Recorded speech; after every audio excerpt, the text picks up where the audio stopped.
এটাই বাস্তবতা। আমি তোমার ব্ল্যাক লিস্টে আর তুমি আমার পাসওয়ার্ডে। চাওয়ার অধিকার সবার থাকে, কিন্তু পাওয়ার অধিকার সবার থাকে না। ভালোবাসা শব্দটা শুনলে তোর নামটাই আগে মনে আসে। একজনের শূন্যতা কখনো অন্যজনকে দিয়ে পূর্ণ হয় না।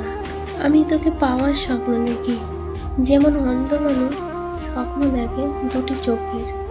যাকে নিয়ে বেঁধেছিলাম স্বপ্নের ঘর, বুঝিনি সেই স্বপ্ন ভাঙার কারিগর। অনুভূতি যার সে বোঝে, বাকিরা তো গল্প খোঁজে। একদিন নিঃশ্বাসটাও দেহের সঙ্গে বেইমানি করবে, আর সেদিন মৃত্যু হবে ছোট গল্প। আর বেঁচে থাকাটা উপন্যাস। কারো স্বপ্ন নষ্ট করে কখনো নিজের স্বপ্ন সাজানো যায় না। যেখানে অধিকার নেই সেখানে অভিমান করাটা হাস্যকর। স্মৃতি হত্যা করতে পারলে এই শহরে কেউ আর আত্মহত্যা করতো না। গরিবের ভালোবাসা নিলাম হয়ে যায় চৌরাস্তার মোড়ে। ভালোবাসা যা দেয় তার চেয়ে বেশি কেড়ে নেয়। হাসির আড়ালে লুকিয়ে থাকে অজস্র না বলা কষ্ট। কিছু সম্পর্ক হারিয়ে যায়, কিন্তু স্মৃতিগুলো থেকে যায়। আমি ঠিক আছি, এই মিথ্যে কথা বলাটা এখন অভ্যেস হয়ে গেছে। মানুষ বদলায় না, শুধু মুখোশ পাল্টায়। যে মানুষটা এক সময় সবচেয়ে বেশি কাছের ছিল, সেও আর সবচেয়ে দূরে। হয়তো আমি কখনো তার জন্য যথেষ্ট ছিলাম না।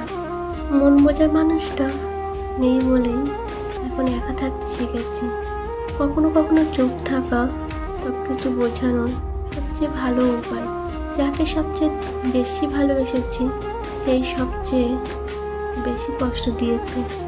একটা সময় ছিল যখন আমরা একে অপরের জন্য সব কিছু ছিলাম। কিছু অনুভূতি নিজের মধ্যেই চিরকাল বয়ে বেড়াতে হয়। আমি নেই, তাতে তার কিচ্ছু যায় আসে না। এটাই সবচেয়ে বড় সত্য। কিছু সম্পর্কে শেষ বলে কিছু নেই, তাদের দূরত্ব বেড়ে যায়। একটা সময় পর বুঝতে পারি সব সম্পর্কই চিরস্থায়ী নয়। আমি একাই ছিলাম, এখনো একাই থাকি। মাঝখানে তুমিও ভ্রমণ করতে এসেছিলে, যেমন আসে অতিথি পাখি। Single life is the best, এটা বলার ছেলে বা মেয়েটাও একদিন কাউকে নিঃস্বার্থভাবে ভালোবেসেছিল। সব কিছু বলার পরেও যদি কেউ না বোঝে, তখন চুপ থাকাই ভালো। মৃত্যু আসুক, তবু আর কারো প্রতি মায়া না আসুক। জীবনে একবার হলেও ভালোবাসা উচিত, যাতে বুঝতে পারেন কেন ভালোবাসা উচিত নয়। একটা বিশ্বস্ত হাত অতীতের সমস্ত আঘাত ভুলে দেওয়ার ক্ষমতা রাখে। তোমাকে ভুলতে না পারা আমি আজও তোমায় ভীষণ ভালোবাসি। যে সুখের জন্য তুমি দূরত্ব গড়েছ, সেই সুখ যেন তোমার জীবনে চিরস্থায়ী হয়। আমি তোকে ভুলতে পারিনি, অথচ সে আমায় মনেই রাখেনি।